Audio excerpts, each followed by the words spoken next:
I never even imagined that I would be practicing family law ever. I mean, when I graduated law school, I think in 2003, I couldn't find a job. I had wanted to go into the securities field and be a securities lawyer. I couldn't find a job, and I answered an ad in the Daily Journal for a very small law firm that did family law, and I needed a job, and so I took the job.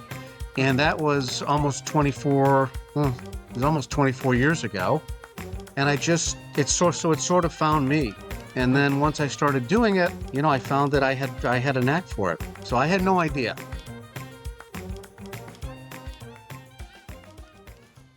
Hey, everybody, and welcome back to another episode of the Inner Compass Podcast. I'm Andy Petranek, and today I'm really excited about our guest. He's a colleague of mine and a friend of mine. I'm going to, rather than try to wing it and introduce him based on what I already know, I'm going to actually read a prepared bio of him. It'll do a much better job and do him real justice. Today's guest is someone who has spent his career helping people navigate some of the toughest chapters of their lives. Brett Berman is the managing partner of his firm, but more importantly, he's a guy who brings equal part sharp legal mind and genuine humanity to the world of family law. Before becoming an attorney, Brett was a financial advisor with Merrill Lynch in New York City, giving him a rare mix of financial insight and real world perspective. In Los Angeles, he honed his craft at the respected firm Feinberg, Mendel, Brandt, and Klein before launching his own practice. Brett's impact goes well beyond the courtroom. He's published in the LA Daily Journal, lectured on divorce taxation, volunteered as a mock trial judge, and worked hands-on with the LA Domestic Violence Project to support women in crisis. He also serves on the board of the ACFLS Charitable Foundation, helping families facing domestic violence, elder abuse, and broken parent-child relationships. What I appreciate most about Brett is this. He's not just an attorney. He's someone who shows up with compassion, clarity, and a genuine desire to help people rebuild. Please welcome Brett Berman. Thank you, Andy.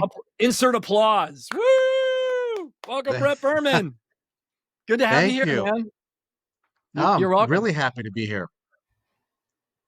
So, we've been talking about doing this for a while. In fact, we did a recording. We did it. I'm going to call it a trial run of this that we both decided needed scrapping.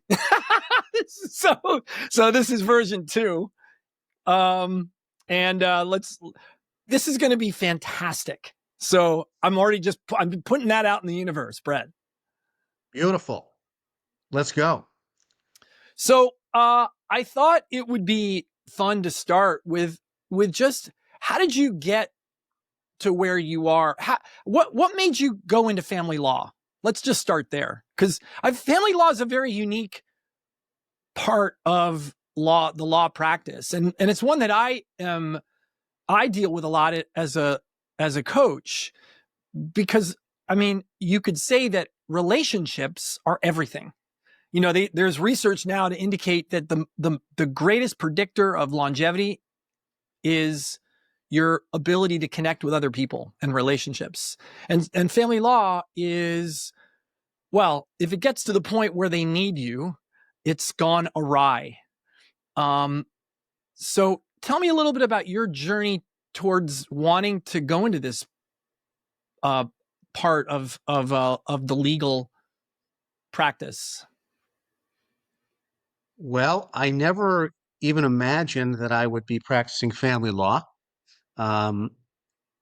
ever. When I graduated law school, I think in 2003, I couldn't find a job. I had wanted to go into the securities field and be a securities lawyer, and I couldn't find a job. And I answered an ad in the Daily Journal. For a very small law firm that did family law, and I needed a job, and so I took the job, and that was almost 24 years ago. and it sort of found me. And Hmm. then once I started doing it, I found that I had a knack for it. So I had no idea.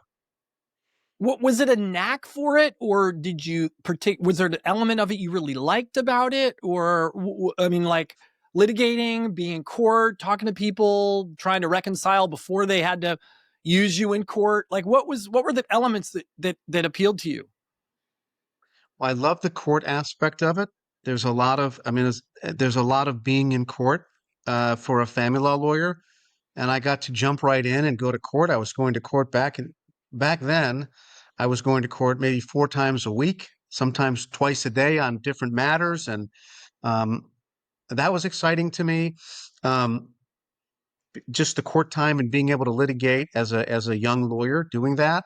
Um, I also just liked the it was kind of a full contact sport. I mean, it's a lot of is like kind of exciting, lots of issues, all sorts of issues that and everything under the sun. Um, we were dealing with selling businesses, valuing businesses, child custody, premarital agreements, tax issues. I mean, I can go on and on. It was so many, and there are so many issues that are encompassed in family law. So I found that to be really rewarding and challenging. Still do. Um, I'm not someone who's ever been. I've never needed your services, thank goodness. um, what what are some of the things that you tell people about what you do that or people that are initially reaching out to work with you? Like, how do you describe the process of what you go through? What makes what you do unique? And give us a little bit of an insider's view of family law.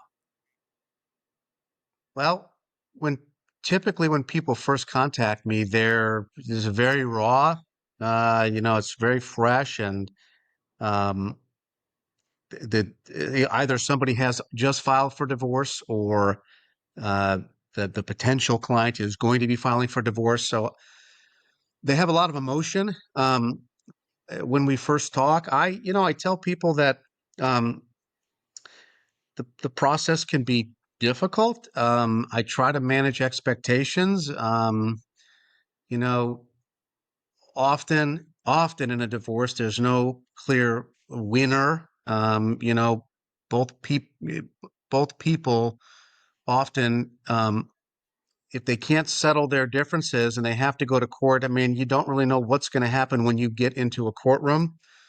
Um, you're sort of giving up a lot of power to a third party to make decisions, which is the judge. And in family law, this is an equitable. It's that the law is very equitable, so the court is going to do what it can to keep things fair for both parties.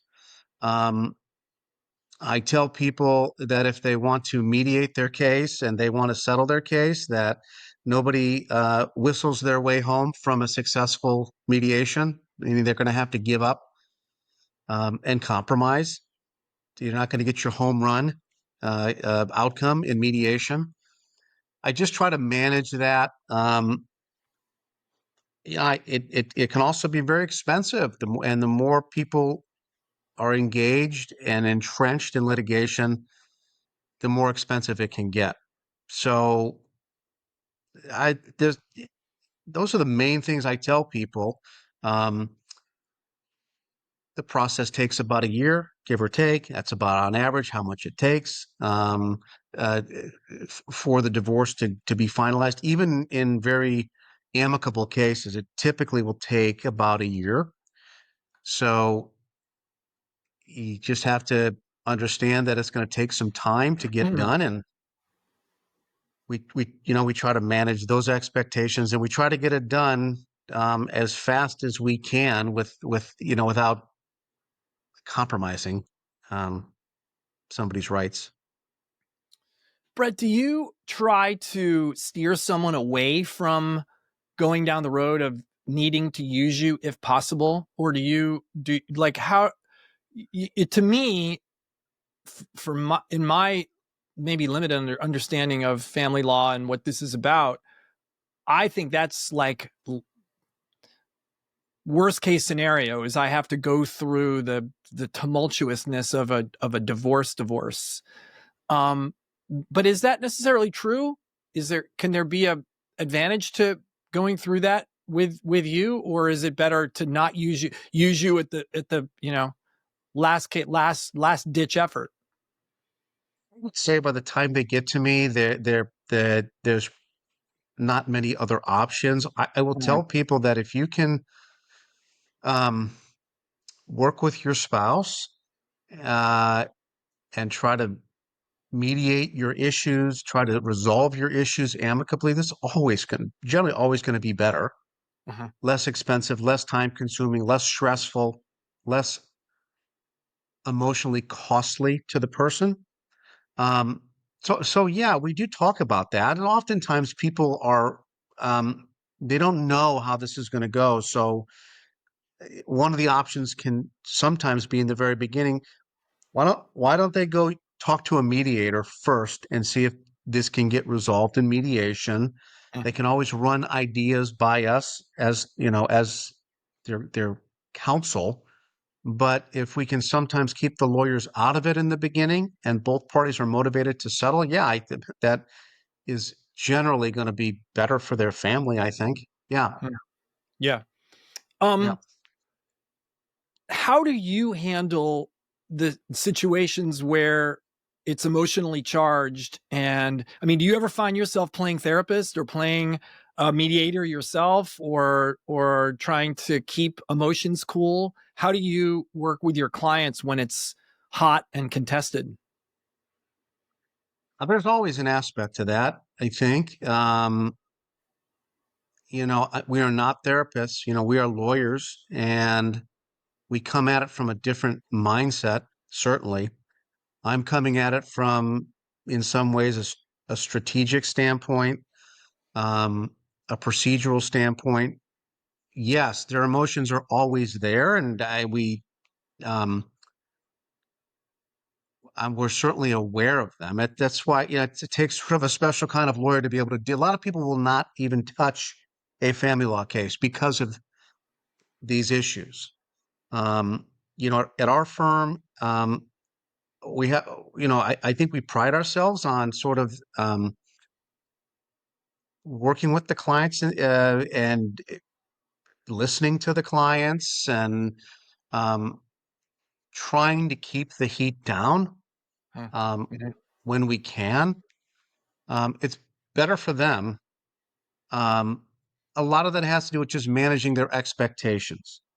When I have a parent that comes to me and says, you know, I want to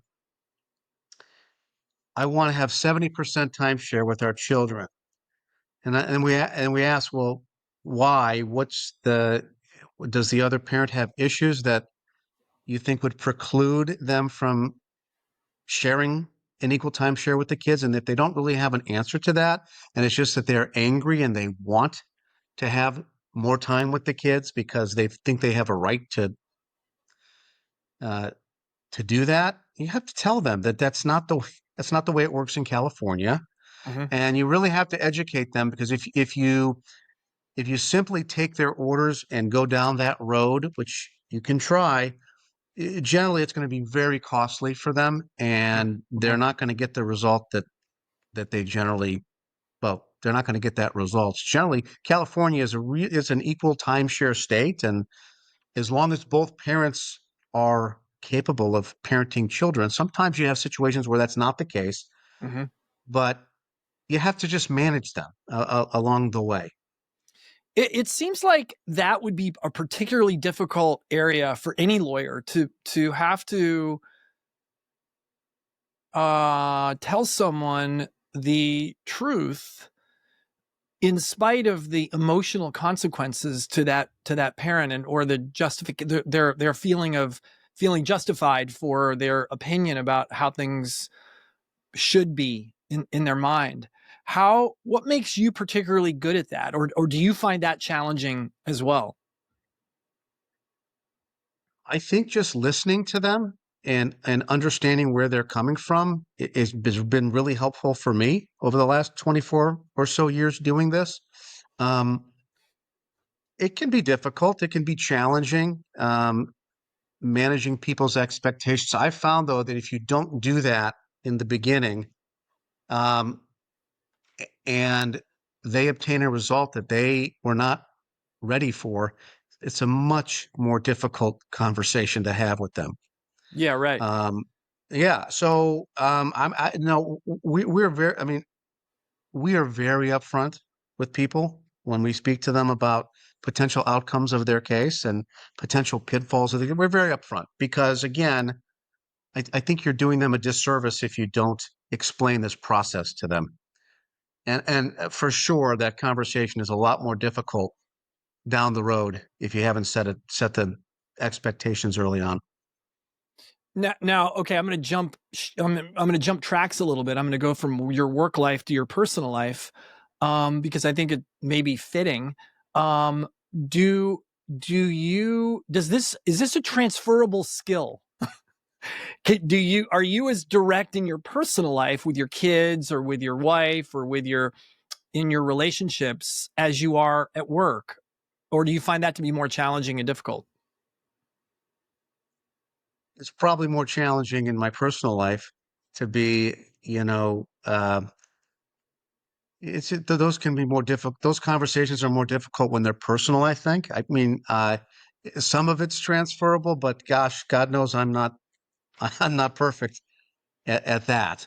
Um, it sometimes people don't like to be cross-examined when you're having a personal conversation with them.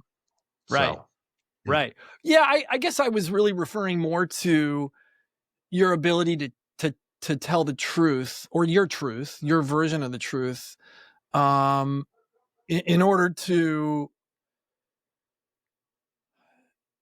make a relationship operate at a deeper level of trust.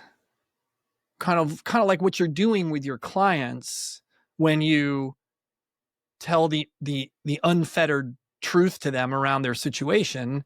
Like, I'm just wondering if you found that to be a useful skill in your relationships at home. I think yes. It's just those are different. Those are just different those are different conversations. Yep. Yep. Um, it's an interesting question. Um, I think that sometimes I think when it's a personal conversation with a family member, it's a little more. I think you have to be a little more. I found I have to be a little more nuanced and a little bit less clinical when I'm Right. speaking to someone in my family. Hmm. As someone's attorney, it's my job to keep people on track, and I will. I think it probably could be a little. I will be a little bit firmer, I suppose, in that Hmm. relationship. Um, but just because I know the outcome of what happens in a divorce in a courtroom, I've seen it over and over again, so I can speak with some pretty robust authority when I'm speaking to a client. Right. Right. Do you have any particular cases or stories about um, you know a situation that has gone either gone the way you wanted it to go or gone well, or that you've been proud of yourself for your ability to handle that come to mind?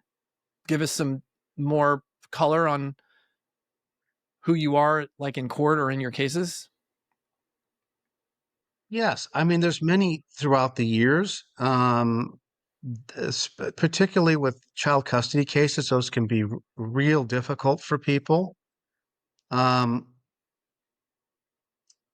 I there are cases over the years where it is someone is in a very bad situation with their children. They've maybe done something that has now precluded them from having time with their children. And I just typically will tell people if you can uh, be patient with this process, and you can do the things the court needs you to do to sort of rehabilitate yourself, whether that's going to therapy, for example, going to anger management, um, doing the things necessary to make your improve, going to a parenting class. Um, if they do that and they have some patience with it and they follow our advice, I've seen many times where it's a complete um, change in custody, or um, sometimes even a flip in custody Hmm. if somebody is willing to really put the work in. That really to me is very rewarding to be representing people in those situations. They're very Mhm. hard sometimes. Um, I had a situation fairly recently with a it was a mother actually who was found to have committed domestic violence against the father, and she was experiencing some pretty significant emotional challenges, um, and she uh, was restrained by a restraining order. She lost custody of her children. It was very, very hard for her. She had a hard time understanding what was really happening to her and appreciating really what was happening here. Um, and we worked with her. We worked with a parenting coach that we brought in to help her communicate better. And she just at some point sort of like um, surrendered to this process and listened and followed and trusted. And it took Mm. some time, but as we're sitting here today, she has an equal time. She's got kids half the time now, Wow. um, and but so to me that's a case that's really rewarding to go through that with her. They don't all end up like that, but those are great outcomes when they happen. Yeah, I mean, that's gotta, I mean, that just hearing that story touches me. Um, uh, how do you, how does that feel at the end of a case like that where you get an outcome? I mean, is it, how does that occur for you? And is that one of the reasons you do this work? it is. It is really rewarding to have that happen. It's really rewarding. As the lawyer, you know, we have to sort of keep our emotional investment out of a case. We need to be objective when we're representing somebody. Um, but these are human beings, and you can't help but you really sort of feel for what they're going through. So it's really rewarding when that happens.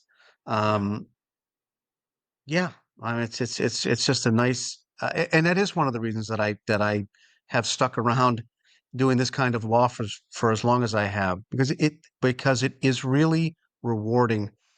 It's it's a very nice feeling to be able to help parents. It's a very nice feeling to be able to help children by helping their parents resolve their case. It is, I think, prima facie not in a child's best interest for parents to be involved in litigation. Even if they're not discussing it with the child, it's not in the child's best interest to have their parents uh, entrenched in litigation in court over custody. So, Yep.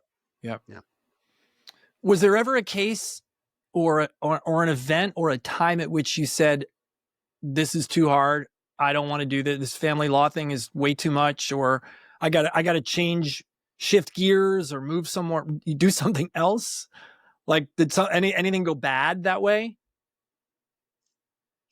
I don't think so. I there was a couple of times kind of early on in my practice where I was trying to maybe branch out and do other things. I thought, well, this can be really taxing, family law. It's again, there's a lot of high conflict stuff happening. And I walk into the office every day. It's not just one high conflict first case. And we have every case, I mean, not every, but many cases we have. I mean, these are people who are in high conflict. So it can be taxing. And I did try sort of in the beginning to maybe branch out and do other types of work. some civil litigation, um, and some maybe transactional work, and it just never really caught on. I just was always kind of called back, and I was just able to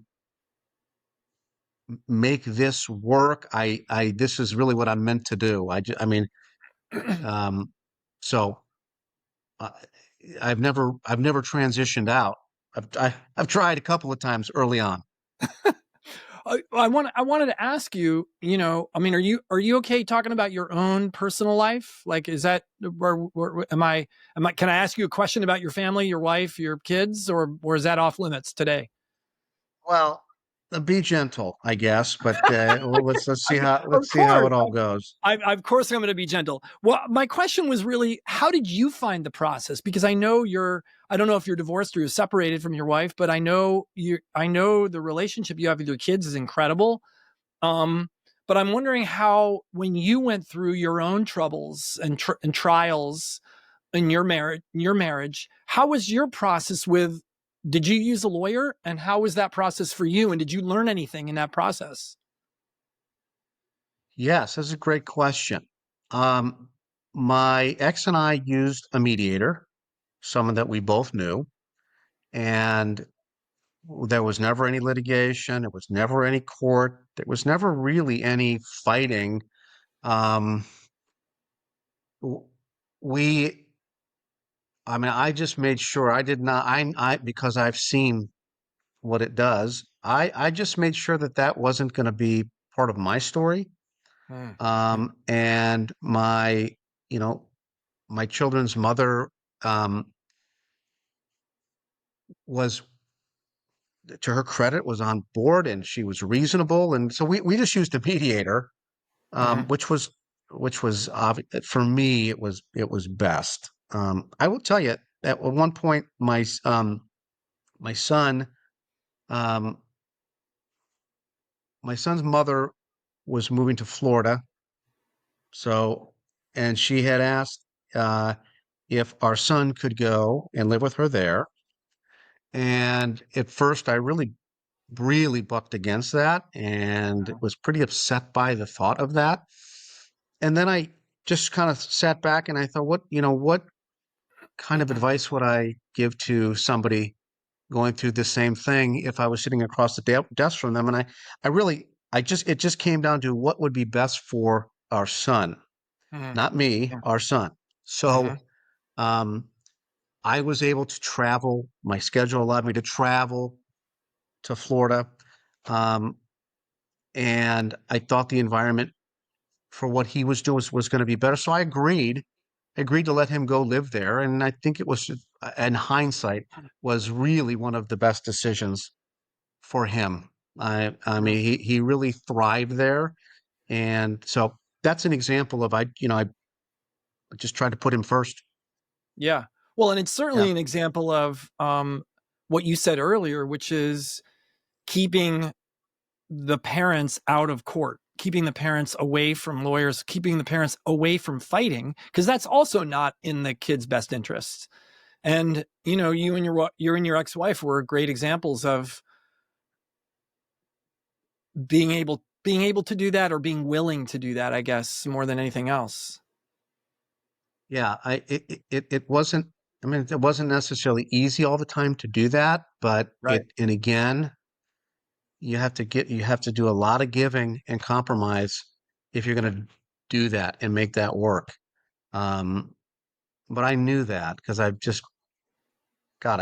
done so many of these cases over the years, and I just knew that it'd be best for my family if we compromised and made it work out of Yeah. court. So I'm very proud of the fact that we never had to use a lawyer. We used a mediator. We never had lawyers, and we never filed any litigation with the court, and we worked it out.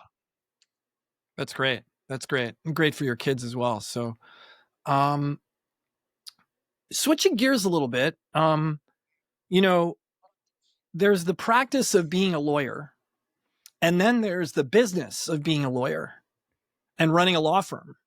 You do both. how have they differed? And like you can't just be a good lawyer. You've got to be a rainmaker. You've got to be a managing partner. You've got to run the firm. You're running a business. Um, how how is that gone? When did you have to make that shift from just being a lawyer, being paid to be great in court with your cases, and then shift to being a business owner? I think that probably happened maybe a little over 5 years ago as this law firm started to really grow. Now we have it's myself and my partner. We have four attorneys working here, um, and a bunch of support staff. And as more people were coming on board, I realized and I found myself um, engaged more in managing the practice than in practicing law. So I I spend a lot of time. Most of my time now is team building here and in managing this firm. Um, I will I will go into I appear in court for our clients. That's my main role now with clients. I appear in court with them for major court hearings, and I will always strategize with them. But the day-to-day handling of the cases is going to be with an associate at this point. I just the don't have the time or bandwidth to do all of that. So I spend the majority of my time now managing the practice, Mm. and it's a totally different skill set. I can tell you that. Where are you most challenged in that area? Like, where do you find the greatest challenge or the greatest difficulty? God, I think um, one of the challenges we've had since COVID is whether or not people are going to be working remotely. So Mm. my partner is more of a proponent of people working remotely. I really like to have people here with me. So that's been a challenge. A lot of times when we hire somebody to be competitive, you have to offer them some sort of hybrid schedule of being remote certain days a week and then coming in certain days a week. So that's been a little bit of a challenge for me.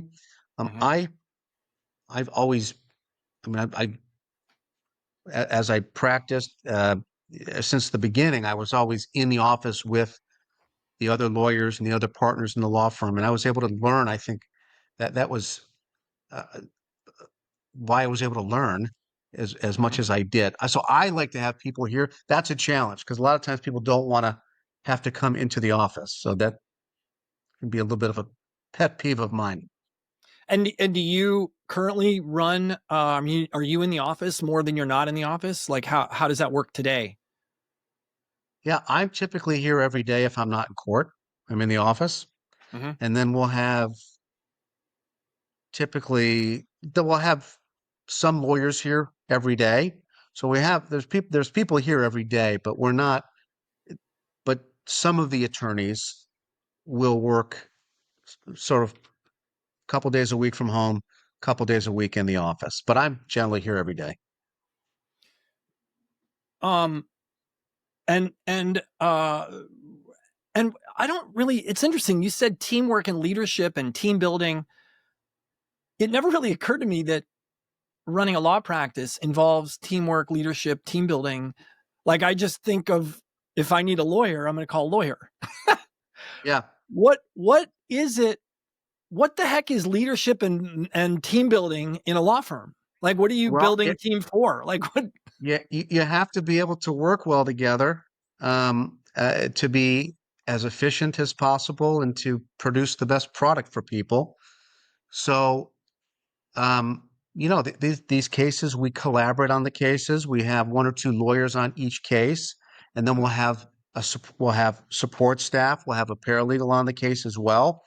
So the lawyers have to work well together, and they have to work well with the paralegals. Um, so it absolutely involves teamwork. I never really thought of this until I started having several people working for me at this firm. Um, I never thought that either, but it's Mm. really important. It's really important to make sure that everybody's getting along, and we try to team build. We try to make it a fun place to work. It's very fast paced. Um, we try to do things out of the office so that we can get to know each other out of the office. It makes a big difference in producing the product for the client. So when you say out of the office, you mean things like get-togethers, dinners, Yes. lunches, Yeah. team building? Like, do you ever do like typical team building type stuff, or is it more just social? Let's get to know each other and our families and stuff. More so that. Yeah, But we do yeah. try to get together um, definitely a couple times a year with everybody and their families. Um, but in general, just during the week when we're here, we try to make sure that we get together for lunch as a law firm, and Mhm. um, we order in or go out. We just those are kinds of things we do. Yeah, right, right. I'm going to switch gears again, and this is we're going to go into more of what the title, the Inner Compass, came from. In the world, people talk a lot about the things that I call the outer compass: achievement, success, fame, image, wealth. But a lot of times when they get to the point in life where you and I are, like middle, I'm not calling you middle aged, but I think we both can say maybe we're both middle aged. Yes, They upper middle discover aged, maybe what's that? upper middle aged, perhaps. Okay, middle age, lower middle age, upper middle age. We're somewhere in there. Yeah. But at this point, you start to discover that there's maybe a deeper inner compass, that it points towards peace or purpose or truth. Does that idea resonate for you? Have you experienced that? Yes. Yes. As I get older, absolutely. How does that tell me more? Tell me more. Well, as it relates to what I do, Or um, your personal life, like fulfillment in your life. you know, I at this stage of my career, um, I really try to focus on it daily on developing the attorneys, helping them, teaching them how to be lawyers, um, teaching them how to develop their book of business, um, developing them. And when it comes to the clients, I'm really just trying to get them the best result, help them as best I can to get the best result. I try to be, in that regard, it's maybe I've changed over the years. I mean, yes, it's certainly winning the case, winning our case, very important. Obviously, people don't hire you unless you can win their case or win in court. But to me, it's more than that. It's really helping them through this process. It's a little bit of a Mm-hmm. deeper, I guess, meaning for me when I come in the morning. Um, I and in my personal life, it's the same. I'm just trying to be of service as much as I can to people. Okay, so I'm gonna just reflect something to you.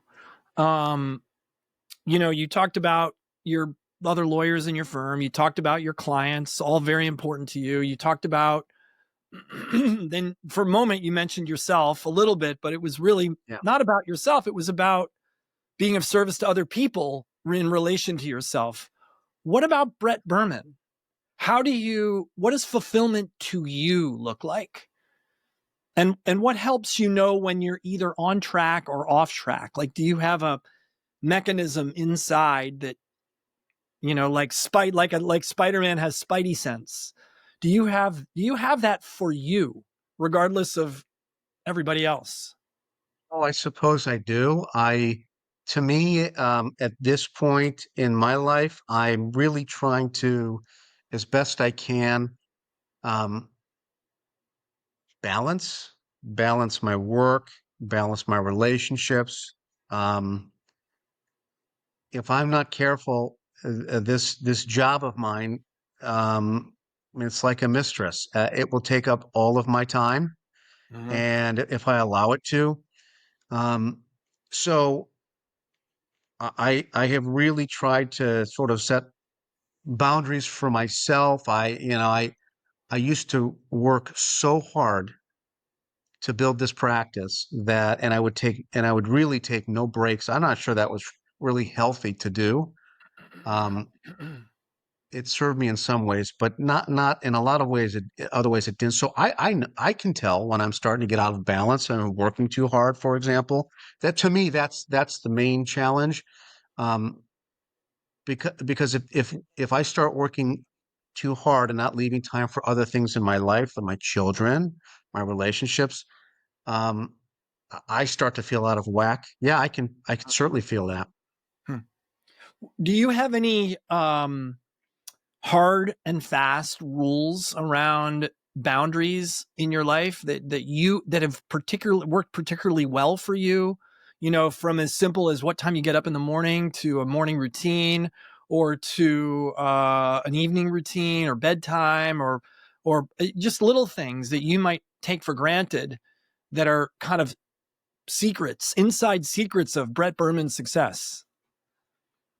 I've always been um, someone who takes care of their. I exercise as much as I can during the week. Um, Do you have a that certain time of day that you work out? I typically work out very early in the morning. Huh. So I will, wake up a couple times a week very early, sometimes 4:30 a.m. and get that workout in a couple times a week. Um, that really helps me kind of stay balanced and on track. Mm-hmm. So I've been doing that for years since I was in college. I mean, I'm doing that basically my whole life. Um, Because you were an athlete as well. I mean, you have a background in competitive sports. Was it wrestling that you were or something else? I don't remember. I played competitive lacrosse when I was in high school Lacrosse. and a little bit in college. Yeah, Okay. yeah, yeah. Um, I so I do that, and as far as trying to manage my time, I I try to as best I can, especially here at work. I try to delegate as much as I can. That's a very hard skill, at least for me, because I want to be so hands on.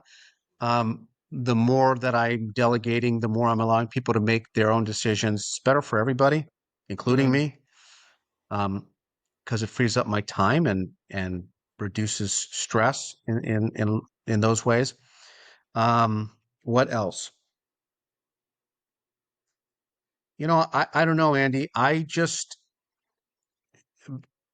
have just always subscribed to the notion that I've just shown up every day. I mean, there's many days that over the last 20 some years that I didn't want to come into work. Um, but I do. I come in, I make sure that I'm at work. I'm working. If I'm not on vacation, I'm working every day. I'm showing up here every day. And when you do that, uh, after several years, it, you see results. I've seen results from doing it.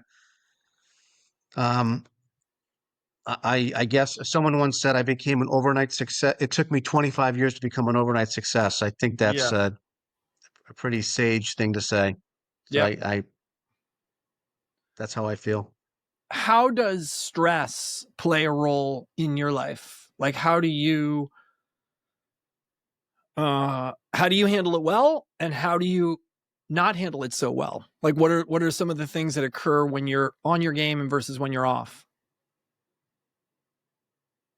There's so much stress that is involved in this particular job that I'm just used to it. Hmm. Um, it's very fast paced. in some respects, I sort of thrive on that. Hmm.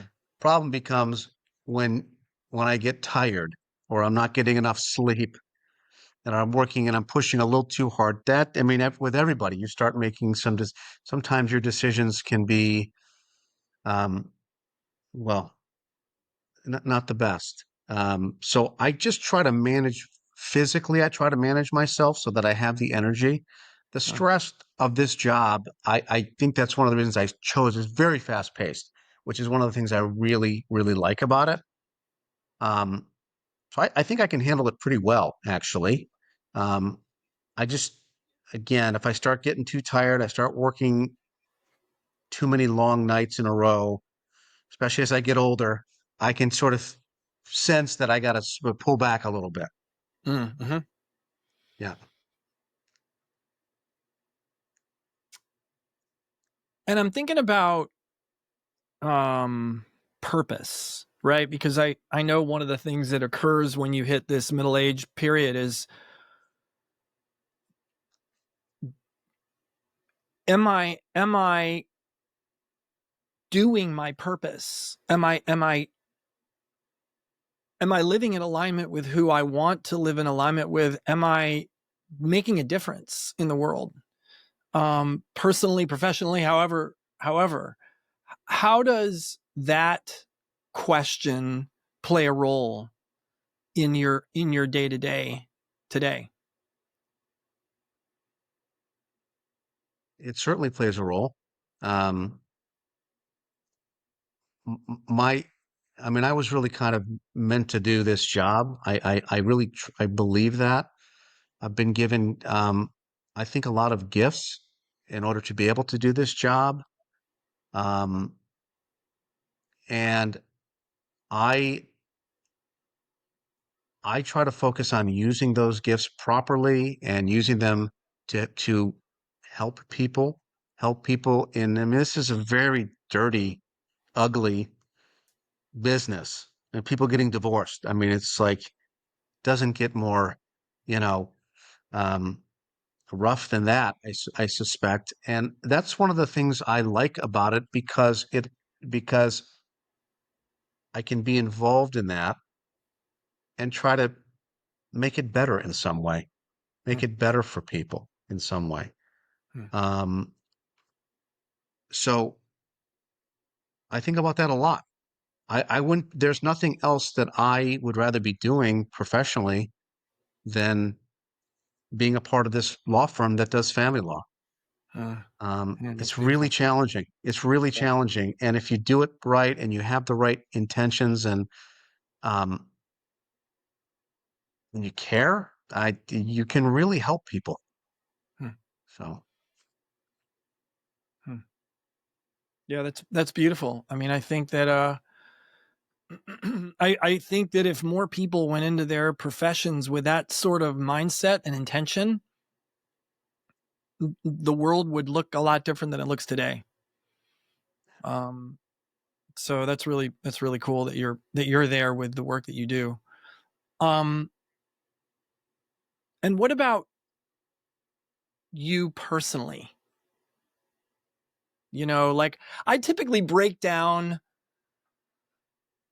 the like, when I do check-ins with my clients and with my men's groups that I run, there are three big areas. One big area is the self, which physical, like, which is your body and your health and your fitness, etc. And then is your mental state, your emotional state, and then your spiritual state, your connection to something higher power. So that's the self. And then there's your relationship with other people, with meaning, primarily is your spouse or your significant other or your kids or your friendships or your business partners. And then there's your ability to produce and make a difference in the world. When it comes to we've talked quite a lot about your business and what you do to make a difference in the world. I'm curious more about you, the person, and you in your relationships, your personal relationships? Like how do you find you're doing in those areas? Work in progress, I think. Work- Aren't we all? Yes. uh, But what does Yeah. that mean? Like seriously, what you know, when you say work in progress, you're thinking of things that have gone well, you're thinking of things that may not have gone well. Like what does it mean? Where are you? And where are your challenges? And what are your intentions for moving forward? Gosh, I think um, sometimes a challenge for me, Andy, is putting myself in somebody else's shoes, trying to see their perspective, trying to understand their perspective. Mm-hmm. Um, this can be especially true when I'm dealing with my kids, for example, being being a better listener and trying to see things from their perspective. Um,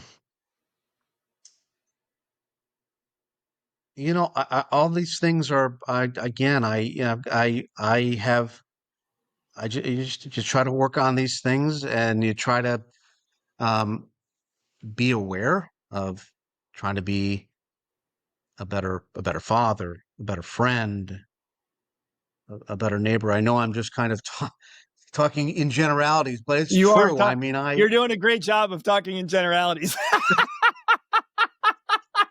Like it's fantastic. Like I can't pin you down at all. well, I'm a work in progress. I really am. I mean, I am by no means am I perfect in my relationships. But What are I the let me put a handle on this a little bit, maybe a little bit more. Where what excites you? Like what areas are you looking at you going, God, I really want to do this before I'm 70, or I really not in terms of like go to Tibet or something, but like I want to like I'm I'm investing in studying this about myself, or raising the bar in this area of my life in this way, or um like what are those areas where you're naturally drawn at at this point in your life?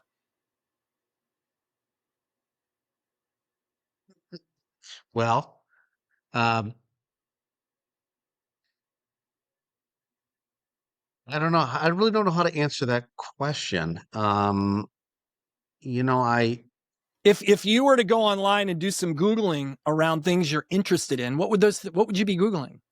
Like for example, my son just went off to college as a freshman, and I was like, wow, I've got time. I didn't really know I didn't know what it was like to have the amount of time that I have now. So I've done two things. I've joined a choir, and I'm singing in a choir at Santa Monica College, and I am I take Tai Chi, which is something I wanted to do for 10 years. Both of these things I've wanted to do for like 10 or 15 years, and I just have never found the time to do them. And I'm finding those as meaningful practices for me going forward in my life. well, along those lines, I have my son is a freshman in college. He's a football player, and and there's a lot, as you might know, because your son is a soccer player. But there's a lot that goes into that, and the decisions that go along with what schools to play at, and Mm-hmm. so he and I are very close in that regard, and I really um try to be a sounding board for him, watching him. I think he has a very good chance to go to a very high level, a very Wow. high level Mm. playing. So I try to work with him and manage him through that. I'm a tennis player. I like to play tennis. Cool. Um, I something that I've been doing since I was a very small child, since I was 6 years old, is ski.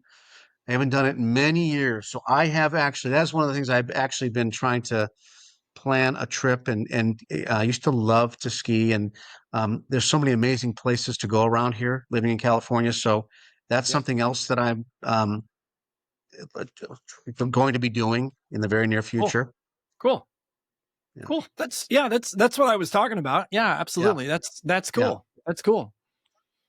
Um, all right. Well, I think we should start wrapping it up. We're about out of time. Um,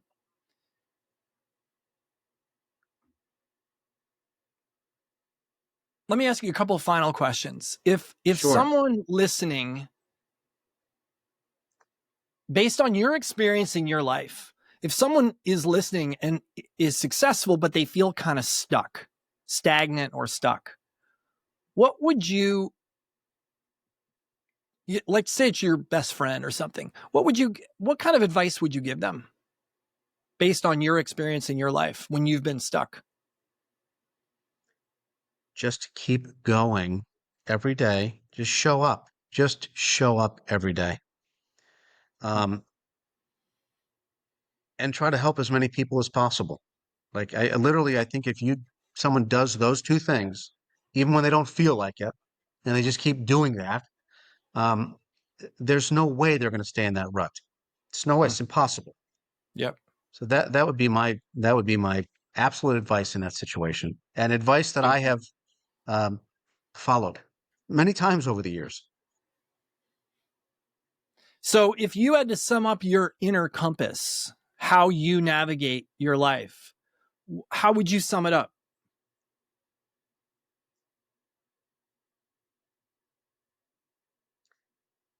Hard work. Um,